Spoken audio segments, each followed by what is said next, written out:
Oke, oke baik, perkenalkan nama saya Arya Rahaldia Kandari dengan NIM S1S12408. Di sini saya akan menjelaskan terkait materi pertama tentang penjelasan Object Oriented Programming with Python yang diajarkan oleh Pak Arha. Oleh karena itu sebelum kita masuk di pematerinya, saya akan menjelaskan sendiri terkait beberapa sedikit pengantar dari Object Oriented Programming with Python ini. Nah, Object Oriented Programming with Python adalah paradigma programan yang mengorganisasi kode ke dalam objek, yaitu entitas yang memiliki atribut, data, dan metode atau perilaku atau fungsi. Dan Python adalah bahasa yang mendukung OOP secara penuh dan sangat mudah diterapkan. Konsep utama dalam OOP Python meliputi kelas dan objek, yaitu kelas adalah blueprint, sedangkan objek adalah hasil instansiasi dari kelas tersebut. Misalnya, kelas mobil bisa memiliki atribut seperti merek dan warna. Lalu kita bisa membuat banyak objek mobil yang berbeda dari satu kelas yang sama. Selain itu, OOP memiliki 4 pilar utama, yaitu encapsulation atau menyembunyikan detail internal objek, inheritance atau pewarisan sifat dari kelas induk ke kelas anak, polymorphism atau satu metode bisa berperilaku berbeda tergantung objeknya, dan abstraction, yaitu membunyikan kompleksitas dan hanya menampilkan yang diperlukan.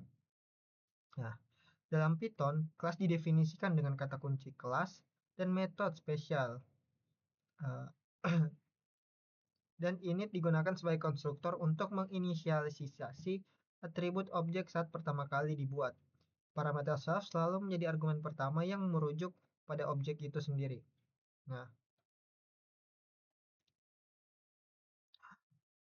adapun untuk topik yang akan kita bahas, yaitu yang pertama adalah Introduction to OOP Motivation, habis itu Classes dan Objects, habis itu Operator dan Overloading, habis itu Iterator for Class, Inheritance, Abstract Class, dan Namespace. Dan terakhir yaitu Shallow versus Deep Copying. Saya akan menjelaskan masing-masing dari pertama dulu, yaitu Introduction to OOP. Nah, Introduction to OOP yaitu membahas mengapa OOP itu diperlukan, yaitu untuk mengatasi keterbatasan pemrograman prosedural dalam mengelola kode yang kompleks dan besar. Classes dan objek. Nah, classes dan objek ini adalah inti dari OOP. Kelas sebagai blueprint dan objek sebagai instansinya, lengkap dengan atribut dan metode. Operator overloading. Operator overloading yaitu memungkinkan kita mendefinisikan ulang perilaku operator standar seperti tanda, kurang, atau sama dengan. Nah, agar bisa bekerja sesuai kebutuhan pada objek buatan kita sendiri.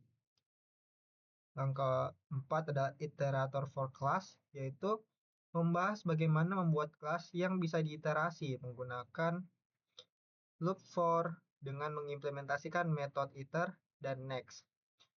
Habis itu ada inheritance. Nah, inheritance ini adalah mekanisme pewarisan di mana sebuah kelas anak atau child class mewarisi atribut dan metode dari kelas induk, atau yang biasa disebut dengan parent class, sehingga kode lebih efisien dan tidak berulang. Habis itu ada abstract class, adalah kelas yang tidak bisa diinstansiasi langsung dan berfungsi sebagai kerangka wajib yang harus diimplementasikan oleh kelas turunannya. Habis itu ada namespace. Nah, namespace itu menjelaskan ruang lingkup atau scope variabel dalam Python. Bagaimana Python mencari nama variabel mulai dari lokal, enclosing, global, hingga built-in atau konsep LEGB. Nah, yang terakhir adalah shallow versus deep copying. Ya, shallow versus deep copying ini membahas perbedaan antara menyalin referensi objek shallow dan menyalin seluruh isi objek secara independen atau yang biasa disebut dengan deep, yang penting untuk menghindari bug saat memanipulasi data. Sekarang kita akan masuk ke introduction. Nah, dalam introduction ini yaitu what is object oriented pemrograman OOP? Artinya apa sih objek yang difokuskan dalam OOP ini? Nah, yaitu adalah pendekatan pemrograman yang memodelkan benda-benda Dinyata seperti mobil, rumah, beserta hubungan antara entitas seperti student and teacher, company and employee. Yang kedua adalah in other words, OOP models real world entities as software object and governs relationship among them. Artinya, OOP itu mempresentasikan entitas dunia yang sebagai objek dalam kode dan mengatur hubungan di antara mereka. Yang kedua adalah why OOP is needed. Mengapa OOP itu dibutuhkan? Nah, OOP aims to provide the following qualities to the software program. Yang pertama adalah robustness against failures, adaptability. Adaptability large codes can be easily adapted to accommodate new change. Dan terakhir adalah reusability yang penjelasannya itu same code base can be reused in multiple application with little effort. Nah, artinya itu adalah robustness adalah program lebih tahan terhadap kegagalan. Yang kedua adalah adaptability, yaitu kode yang besar tetap mudah dimodifikasi untuk mengakomodasi perubahan baru. Dan ketiga ya adalah reusability, yaitu basis kode yang sama dapat digunakan kembali di berbagai aplikasi dengan sedikit usaha. Yang ketiga adalah how does OOP achieve this goal? Bagaimana OOP meraih tujuannya? Yang pertama ada encapsulation, modularity, and abstraction. Nah, encapsulation ya ini dijelaskan bahwa by binding data and methods together and limiting it access from outside. Artinya mengikat artinya encapsulation yaitu mengikat data dan metode menjadi satu kesatuan sekaligus membatasi akses dari luar. Yang kedua adalah modularity. Modularity atau different software components are divided into different functional units inheritance. Artinya, modularity itu memecah komponen perangkat lunak menjadi unit-unit fungsional yang terpisah melalui konsep inheritance. Yang ketiga adalah abstraction. Abstraction yaitu providing a simple and intuitive interface while hiding the implementation details, making it easier for others to understand and use the code abstract classes. Artinya, abstraction itu menyediakan antarmuka yang sederhana dan intuitif dengan menyembunyikan detail implementasi di baliknya sehingga kode lebih mudah dipahami dan digunakan oleh orang lain. Diwujudkannya yaitu melalui abstract classes. Dan sekarang kita masuk ke software development. Nah, software development ini ada 3. Yang pertama yaitu design, yang kedua implementation, dan ketiga adalah testing dan debugging. Saya akan jelaskan bagian desainnya terlebih dahulu, yaitu desain. Desain adalah tahap perencanaan, yaitu merancang struktur program, menentukan kelas apa yang saja yang dibutuhkan, atribut dan metodenya, serta hubungan antar kelas sebelum mulai menulis kode. Implementation. Implementation adalah tahap penulisan kode nyata berdasarkan desain yang telah dibuat dan menerjemahkannya rancangan ke dalam sintaks ke Python yang berjalan. Yang ketiga adalah testing and debugging. Nah, testing and debugging ini adalah tahap memastikan kode berjalan dengan benar. Ada beberapa pendekatannya itu top down atau stubbing, yaitu menguji dari komposisi besar dulu lalu ke detail yang kecil. Yang kedua adalah bottom up atau unit testing, yaitu menguji setiap unit atau fungsi terkecil terlebih dahulu. Dan debugger, breakpoints and statement, yaitu menggunakan breakpoints atau print statement untuk melacak kesalahan. Nah, dan adapun terkait pengujiannya yaitu kita bisa membuat codingan sederhana dengan menerapkan if name dalam codingan yang ada di sini. Kita akan mencobanya terlebih dahulu untuk menerapkan software development-nya, yaitu testing dan debugging. Kita akan mencoba codingannya.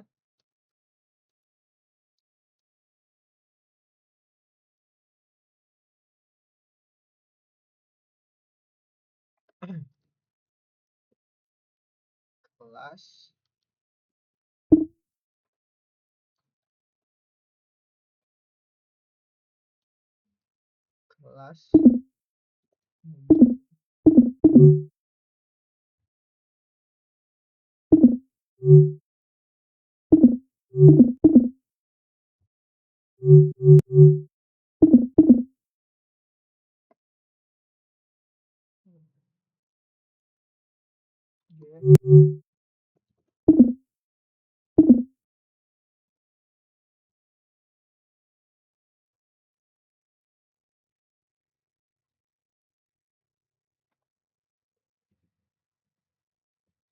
Oke, sekarang kita akan lanjut codingannya yaitu def.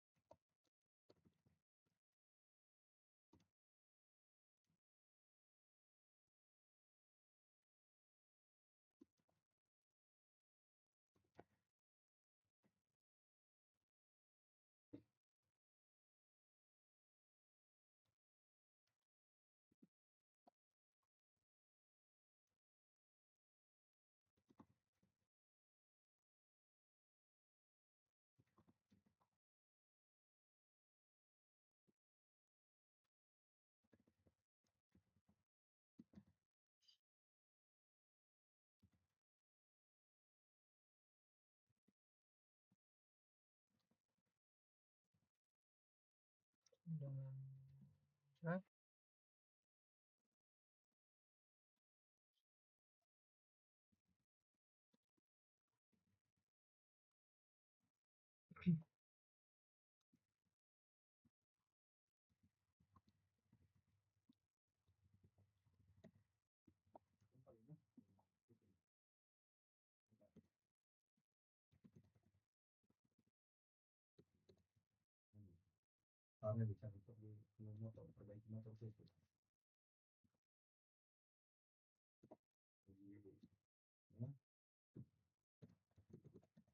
Mobil.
Oh iya. Nah,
oke, sekarang kita akan jalankan codingannya.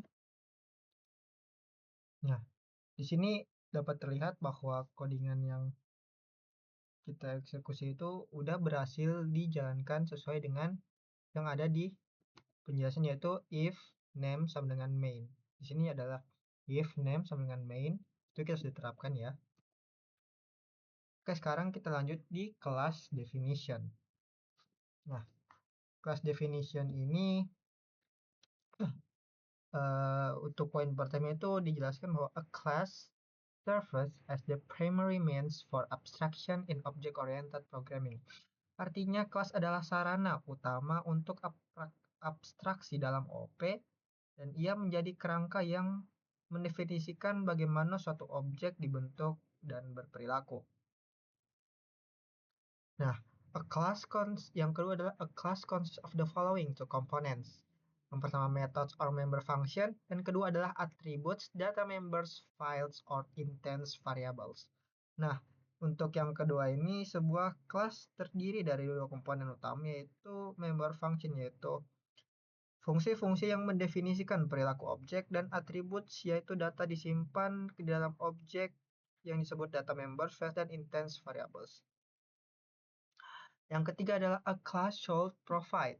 Yang di dalam subpointnya ada 3, yaitu encapsulation, error checking, dan codes for testing a class methods.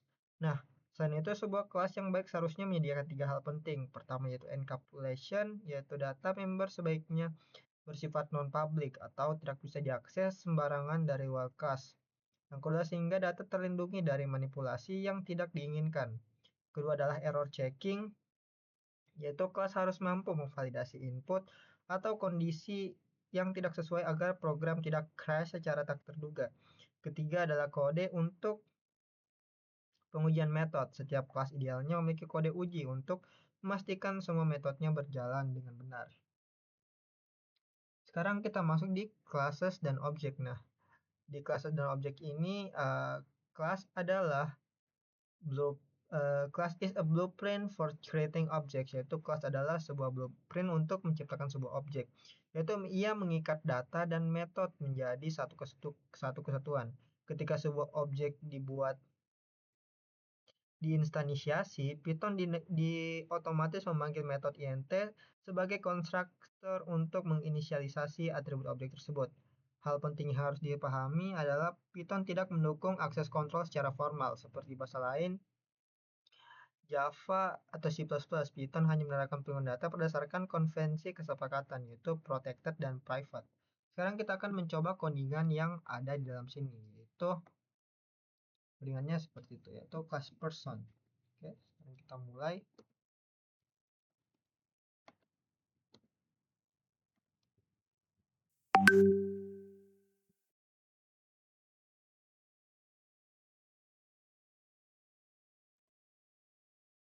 Class person dev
Print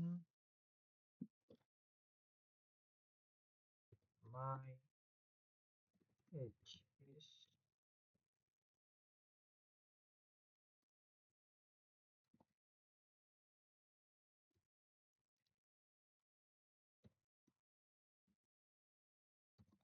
self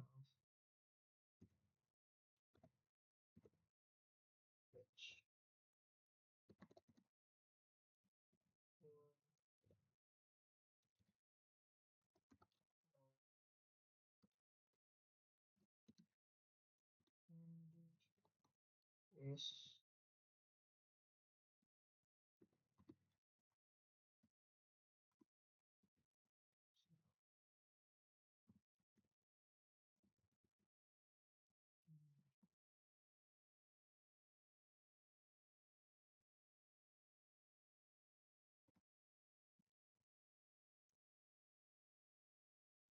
Is there self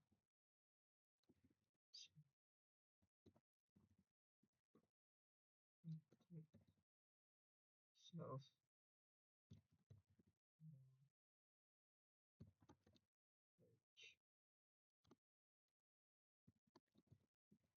gender,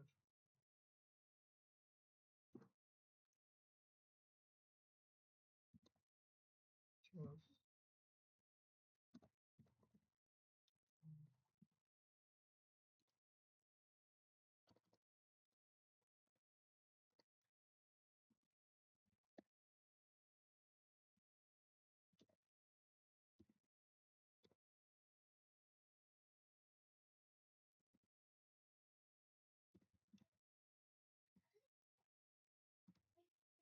Hmm, buat apa?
Tuh,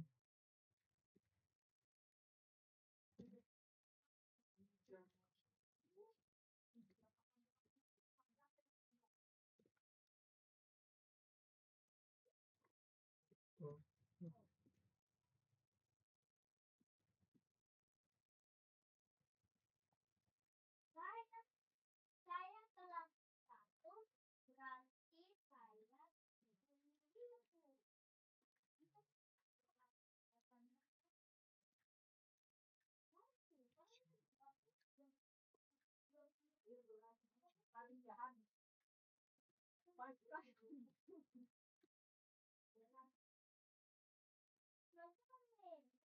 Itu Tapi sandu lagi merekam video ke sini. Gitu, get attrib then gender of itu is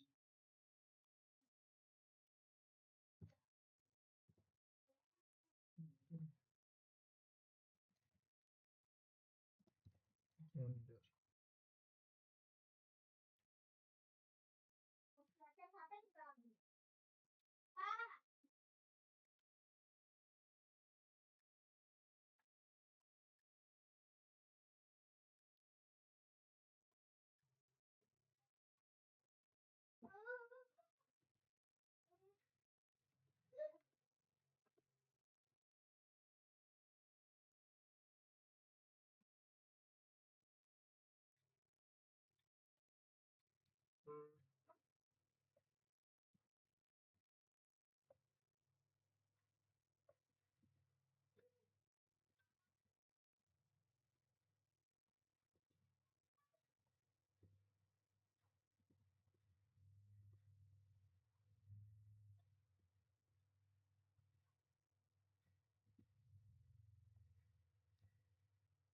Hmm, sekarang kita akan jalankan codingannya.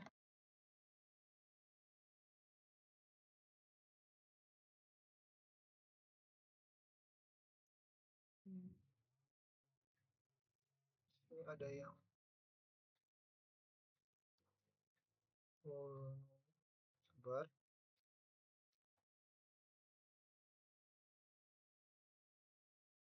Represent arguments. Oh, itu. Iya, fiturnya no arguments ya.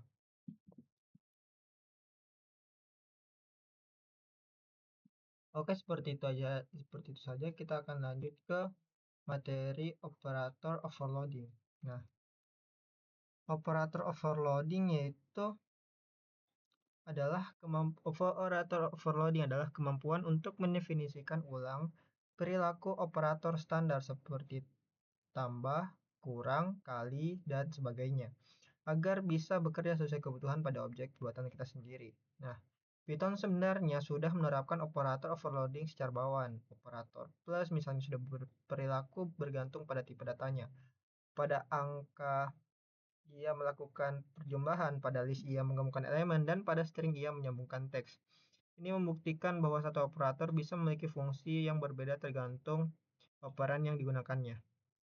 Nah, masalah muncul ketika kita membuat objek sendiri misalnya student 1 dan student 2, lalu mencoba menggunakan operator tambah pada keduanya seperti tim sama dengan A tambah B. Python tidak otomatis tahu apa yang harus dilakukan karena kita belum mendefinisikan perilakunya. Disinilah operator overloading berperan. Kita perlu memberitahu Python secara eksplisit apa yang harus terjadi ketika operator tersebut digunakan pada objek buatan kita, menggunakan metode khusus seperti add untuk tambah satu dan seterusnya. Oke, sekarang kita akan mencoba codingannya. Tambah sebagai tuh operator overloading. Operator overloading. Nah, ini adalah print 2 tambah 3 print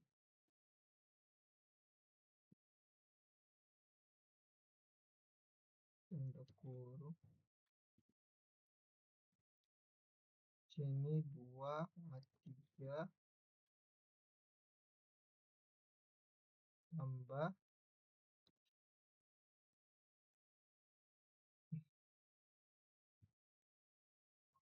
4,5.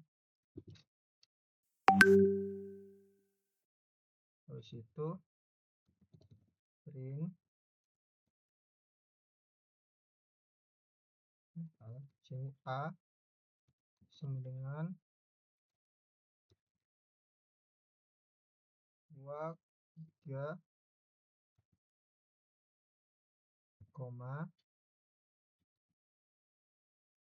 4, 0,5 is to B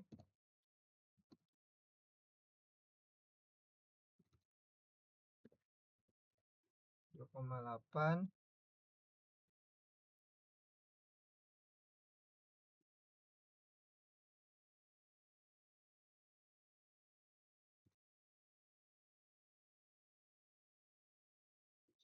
10 11 C dan A tambah B cube rin C cube rin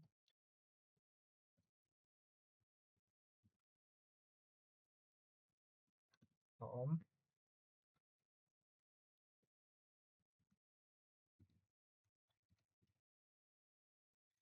hari.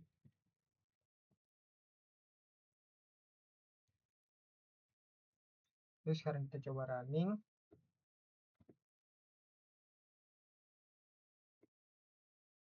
Nah, di sini bisa kita lihat bahwa hasilnya sama ya. Di sini ada angka 5, habis itu 2, 3, 4, 5.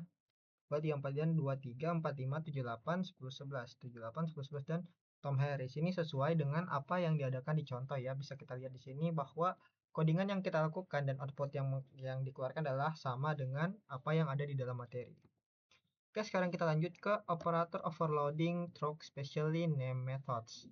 Nah, sebelum kita menjelaskan bahasanya, kita akan menjelaskan penjelasan terlebih dahulu, yaitu the behavior of standard operators and built-in function in Python can be redefined for a new class using specially named methods.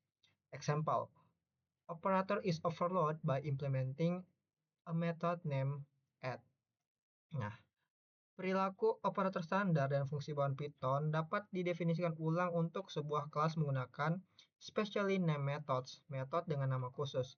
Misalnya operator tambah di overload dengan mengimplementasi metode add, operator dengan suboperator dengan kali dengan mul, dan seterusnya. Tablet di slide menunjukkan daftar lengkap metode khusus yang berkorespondensi dengan setiap operator. Selain operator matematika dan perbandingan, ada juga non-operator overloading, yaitu non-operator overload. Is overloaded for an object by implementing a method. An user-defined class foo can be treated as bool variable by implementing foo-bool method. Nah, selain operator matematika dan perbandingan, ada juga non-operator overloading, yaitu fungsi bawaan Python yang juga bisa di-overload. Misalnya fungsi strip foo bisa di-overload dengan mengimplementasikan metode foo str, sehingga kita bisa menentukan sendiri bagaimana objek ditampilkan sebagai teks, begitu pula sebuah kelas yang diperlukan sebagai nilai boolean dengan mengimplementasikan metode bool. Yang perlu diperhatikan, jika sebuah metode khusus tidak diimplementasikan di dalam kelas, if a particular special method is not implemented in a user-defined, the standard syntax relies upon the method will raise an exception. Maka penggunaan sintax yang bergantung pada metode tersebut akan menghasilkan exception atau error. Contohnya adalah A tambah B akan langsung raise error jika metode add belum didefinisikan di dalam kelas tersebut. Jadi operator overloading harus secara eksplisit didefinisikan untuk setiap operator yang ingin digunakan pada objek buatan sendiri. Nah, adapun sini example atau operator overloading for vector class. Dan di sini ada codingan yang sudah disediakan. Jadi mari kita coba lagi. Yaitu di sini A sama dengan vektor A sama dengan vektor apa sama dengan vektor 5 B sama dengan vektor 5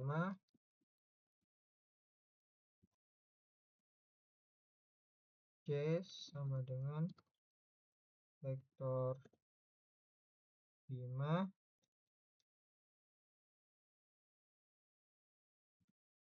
dan D sama dengan vektor 5. Print A dimension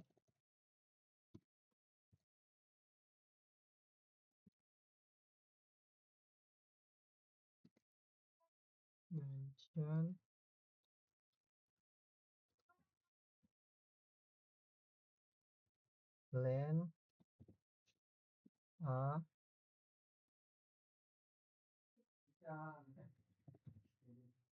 print B dimension len B. A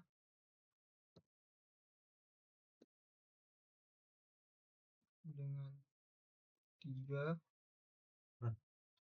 B dengan 3, 2,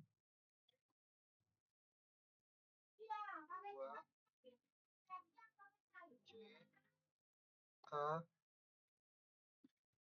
tambah B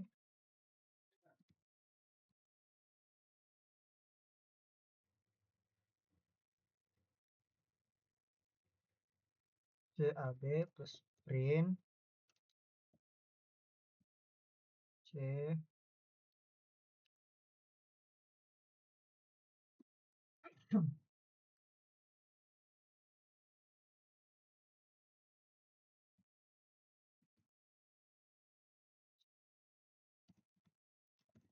total 0 for entry in C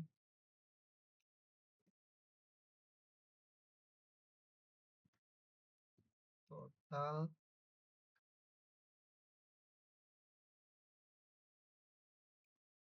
entry if all D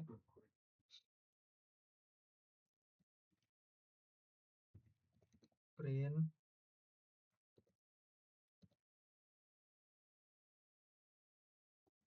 the vector as non-zero length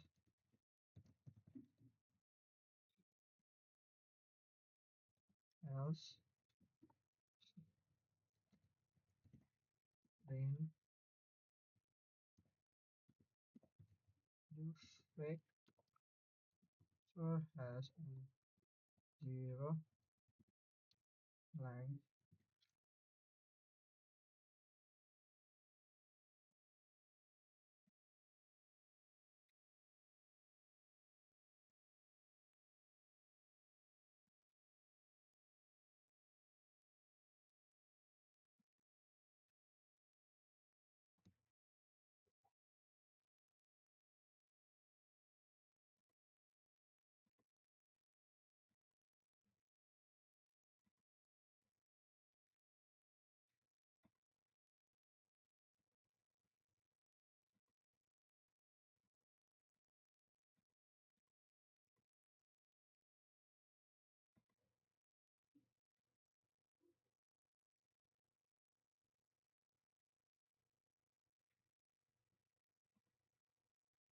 No vector 0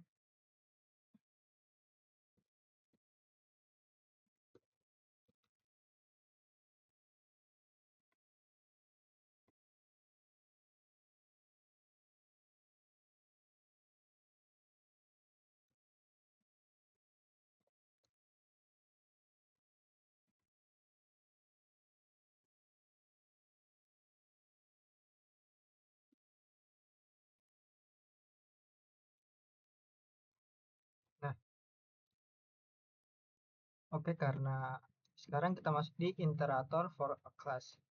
Iterator adalah objek yang memungkinkan kita menelusuri elemen-elemen dalam sebuah koleksi satu persatu.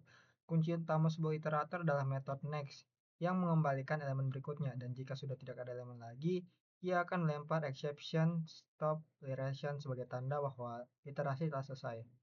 Ada dua cara untuk mengimplementasikan iterator pada sebuah kelas. Pertama dengan menggunakan generator sintaks, yaitu mengimplementasikan metode next dan iter. Kedua dengan mendefinisikan metode lain dan statement pada kelas tersebut. Sini ada coding yang telah disediakan. Sekarang kita akan mencobanya. Tuh,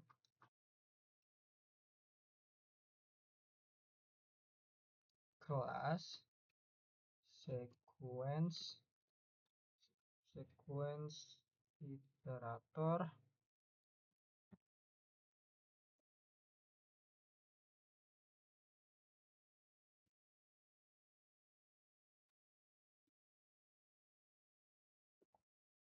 and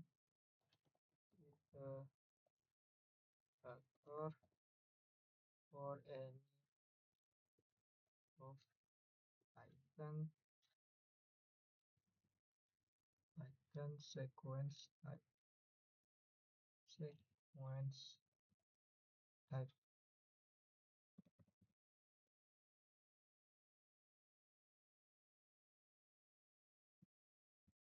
def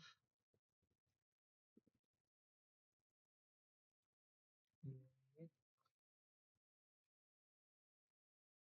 self sequence init sini coba jadi next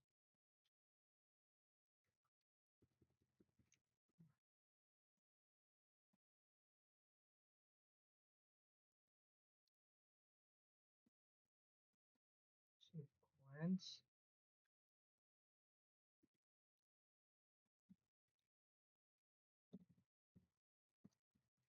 create iterator for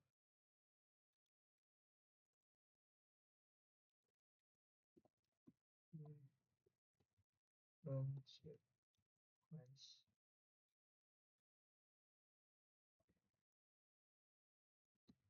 self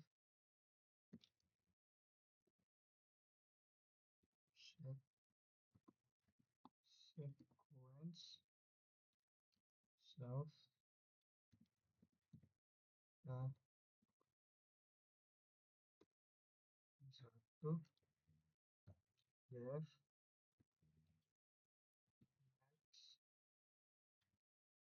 self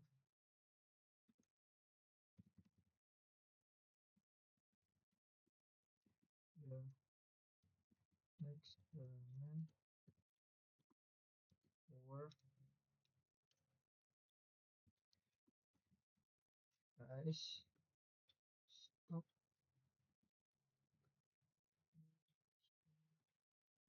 error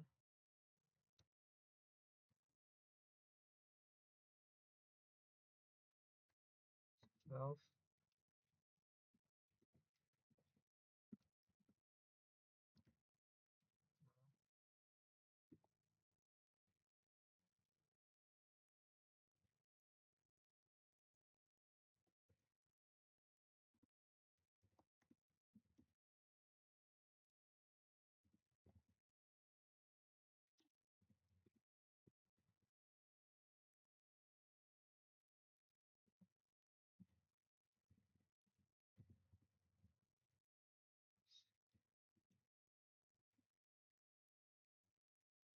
themselves right.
Mas.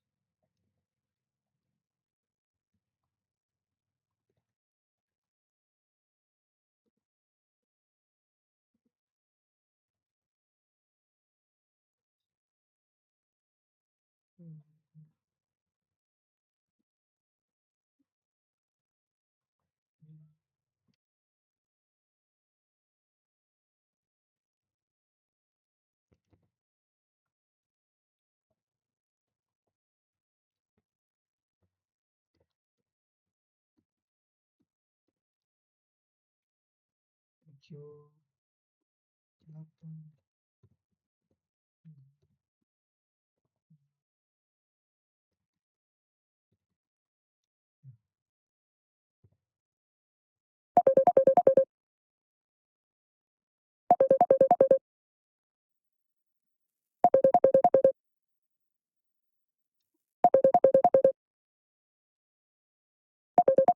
dua, tiga,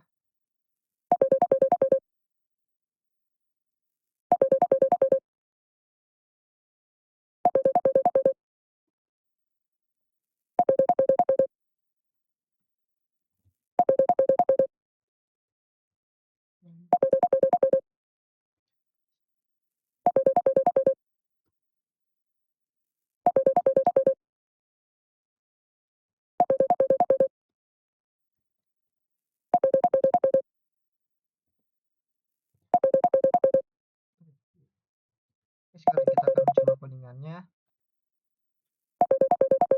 Nah, maka akan muncul di sini angka 7, 8, 9, 2, 3, 5. Itu sesuai dengan materi yang ada di sini, yaitu 7, 8, 9, 2, 5, dan 3. Maka output yang ada di dalam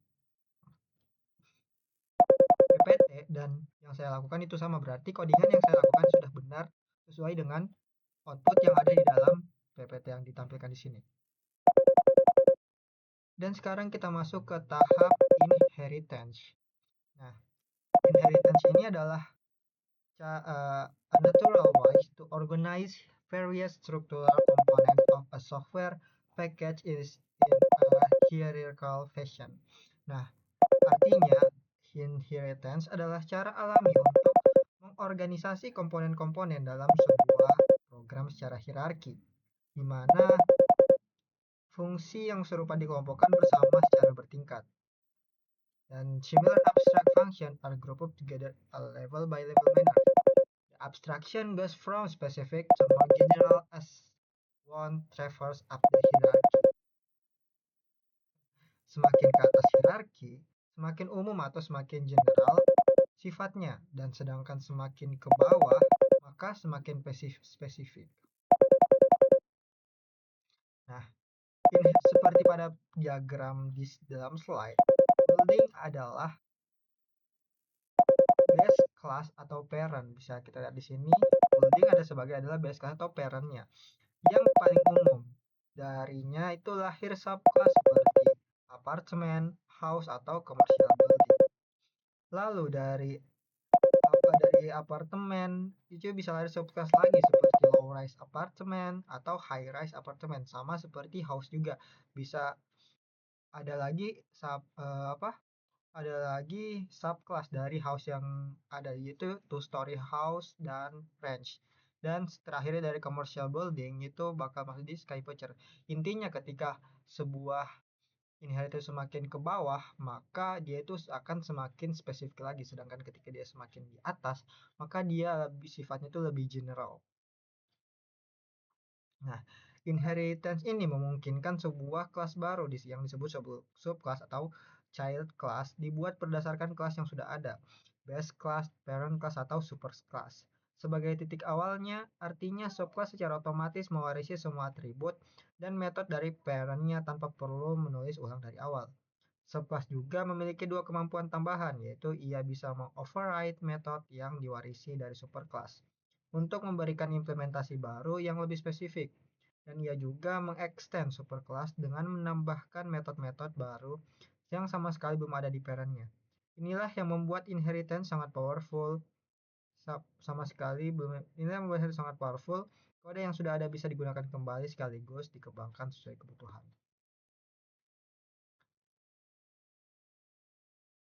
Nah, di sini adalah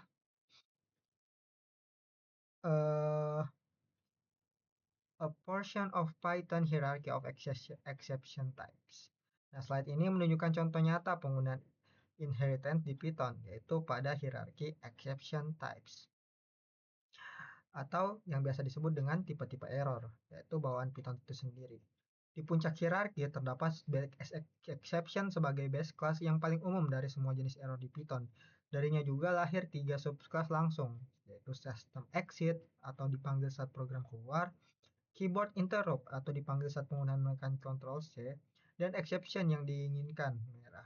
Inilah yang exception yang dibahas. Ini adalah parent class dari hampir semua error yang biasa kita temui sehari-hari dalam pemrograman. Dari exception lahir subclass yang jauh lebih spesifik seperti value error, nilai tidak valid, lookup error, dan arithmetic error. Nah, hierarki terus berlanjut ke bawah menjadi semakin spesifik. Melahirkan index error dan key error, sedangkan arithmetic memainkan zero division error. Contoh ini memperlihatkan dengan sangat jelas bagaimana inheritance bekerja dalam praktik nyata. Python sendiri membangun sistem errornya menggunakan konsep hierarki kelas dari yang paling general atau B exception hingga yang paling spesifik yaitu zero division error. Ini juga berarti ketika kita menangkap error dengan exception, kita otomatis menangkap semua turunannya sekaligus. Nah, pada saat ini adalah contoh penerapan OOP pada studi kasusnya yaitu simulasi kartu kredit. Kelas kredit kartu memiliki fungsionalitas membuat akun baru untuk nasabah, mengambil data nasabah, dan membebankan pengeluaran ke kartu dan menerima penilaian memastikan pengeluaran tidak melebihi limit kartu. Oke, sekarang kita akan mencoba codingannya. Itu sini kita mengikuti ini saja.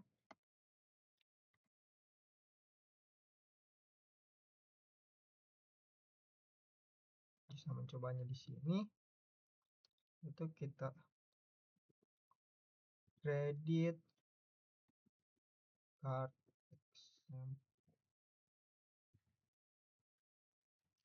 class credit card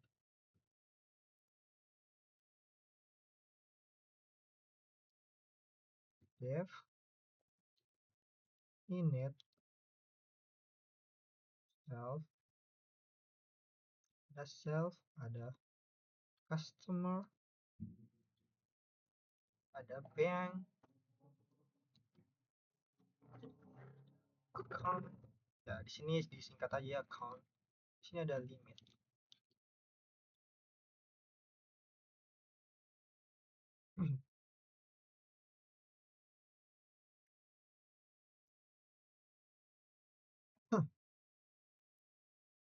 Nah, di sini terus dalam ini sudah otomatis masuk uh, ya apa yang kita codingkan tadi. Sudah ada self customer dari customer, self bank dan self account itu account, dan self limit itu limit, dan self balance nya itu kita atur di 0.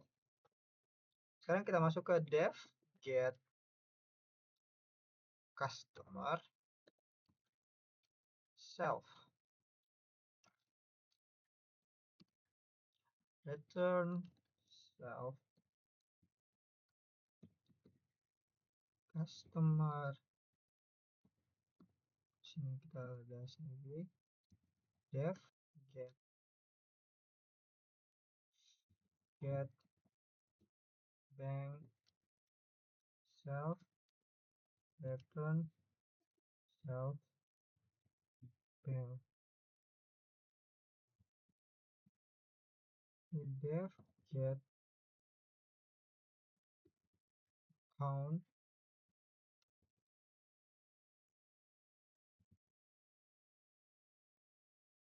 return self count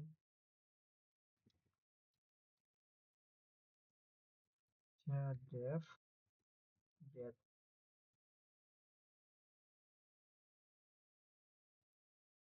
get limit self return self limit. Dan terakhir adalah def get balance self return self balance. Def change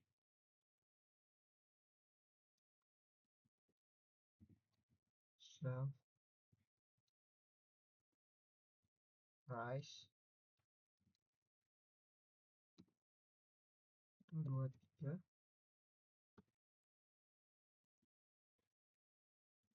change given price to the card assuming sufficient credit limit return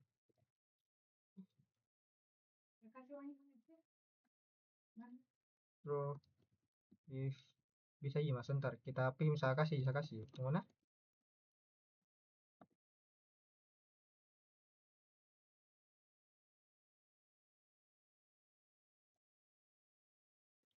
all if change denial.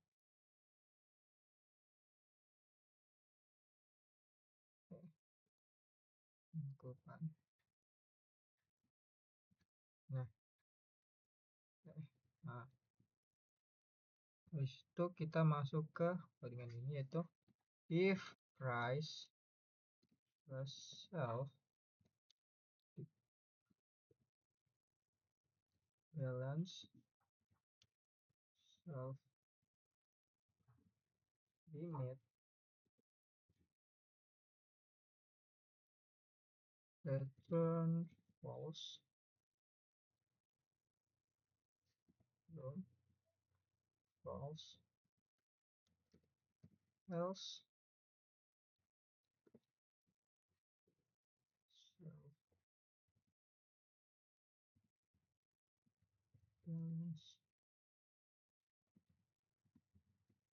price return true. If make oh if make payment self amount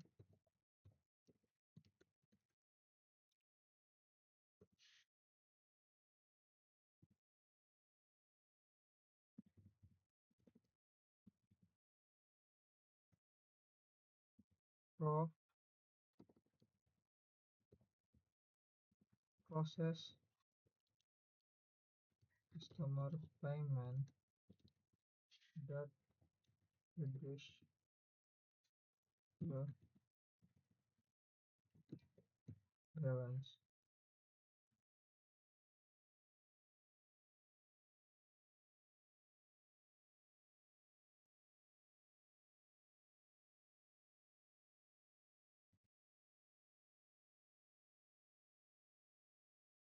Habis itu self balance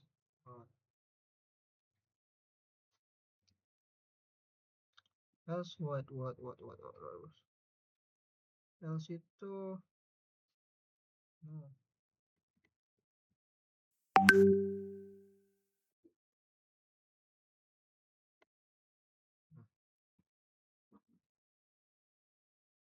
ya coba kita jalankan.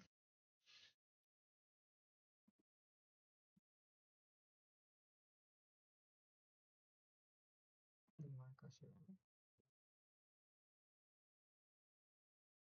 Dan oke, ternyata belum bisa karena kita baru mencoba credit card example-nya. Sekarang kita akan mencoba modulnya.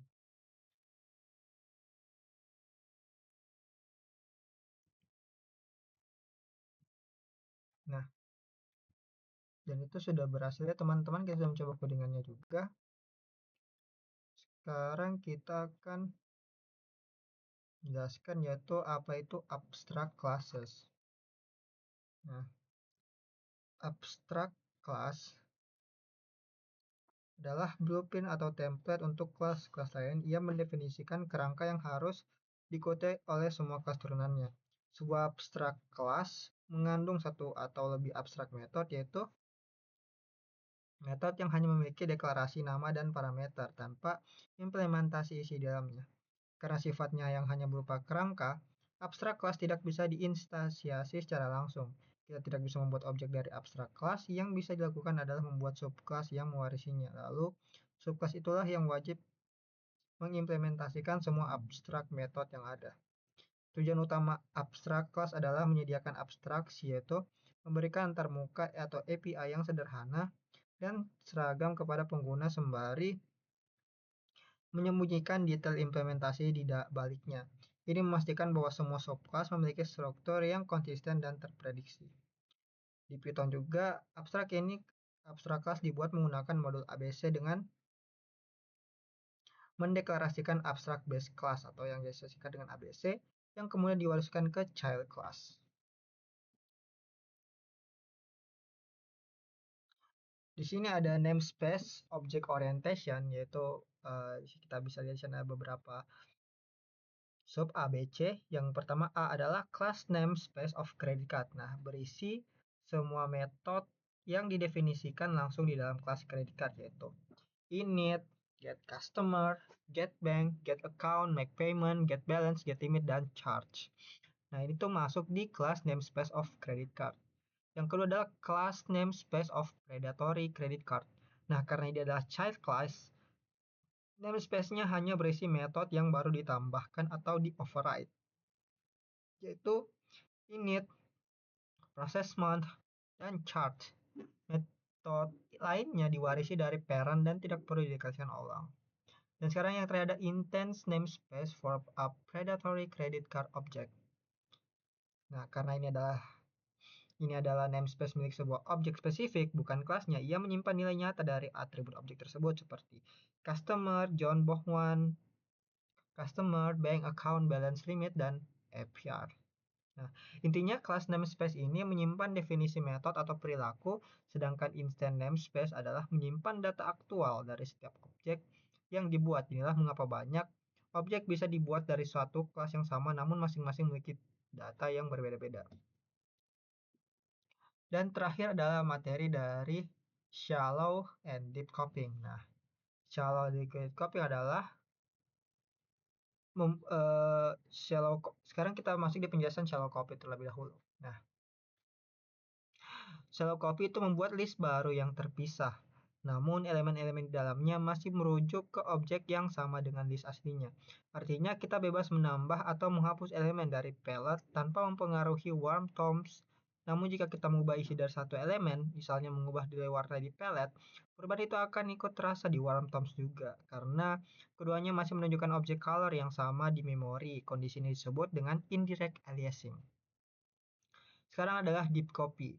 Nah, deep copy ini adalah palette yang membuat salinan yang benar-benar mandiri. Dia itu tidak hanya list yang baru, tetapi setiap elemen di dalamnya pun disalin ke lokasi memori yang baru dan terpisah. Hasilnya, palette dan runtime sama sekali tidak terhubung. Keduanya bisa dimodifikasi secara bebas dan independen tanpa saling mempengaruhi satu sama lain. Perbedaan keduanya bisa diringkas seperti ini. Shallow copy memisahkan wadahnya, tapi berbagi isinya. Sedangkan deep copy yaitu memisahkan segalanya secara total. Pemilihannya yang tepat antara keduanya sangat penting. Gunakan shallow copy jika elemen di dalamnya tidak perlu dimodifikasi, dan gunakan deep copy jika kamu butuh kebebasan untuk mengubah data tanpa risiko mempengaruhi data asli. Dan terakhir yaitu kita bakal masuk ke summary. Nah, summary ini mencakup semua konsep fundamental OOP dengan Python secara menyeluruh. Yaitu pertama kita mulai dari memahami what is OOP and why it's needed. What is OOP and why what is OOP and why is it needed? Mengapa apa arti OOP dan mengapa itu dibutuhkan. Nah, mengapa bahwa dibutuhkan yaitu bahwa OOP adalah pendekatan pemrograman yang memodelkan dunia nyata ke dalam objek dengan tujuan membuat kode lebih robust, adaptable, dan reusable.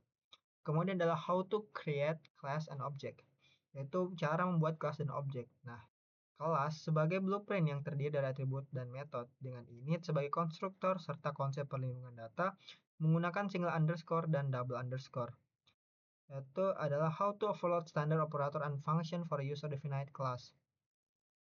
Itu lalu kita memahami operator overloading. Nah, bagaimana mendefinisikan ulang perilaku operator seperti tanda tambah, kurang, dan lainnya pada objek buatan sendiri menggunakan specially named method seperti add dan str dan sebagainya. Dan yang keempat adalah how to structure program stroke inheritance. Nah, berikutnya adalah inheritance, yaitu cara menyusun program secara hierarki di mana child class mewarisi, mengoverride dan mengextend perilaku dari parent class disertai konsep namespace baik pada level class maupun instance. Kemudian adalah abstract class, yaitu kelas yang berfungsi sebagai kerangka wajib yang tidak bisa diinstansiasi langsung, memaksa semua subclass untuk mengimplementasikan metode yang telah dideklarasikan menggunakan modul ABC di Python. Dan terakhir adalah difference between shallow and deep copying, yaitu perbedaan antara shallow dan deep copying. Nah, perbedaannya adalah alias yang berbagi memori. Shallow copying memisahkan wadah namun berbagi isi, serta deep copying yang membuat salinan sepenuhnya independen menggunakan copy di copy. Oke, mungkin itu saja materi OOP kali ini yang bisa saya jelaskan. Lebih dan kurangnya mohon dimaafkan. Wassalamualaikum warahmatullahi wabarakatuh. Nama saya Arya Rahaldi dengan NIM S1S1 24058.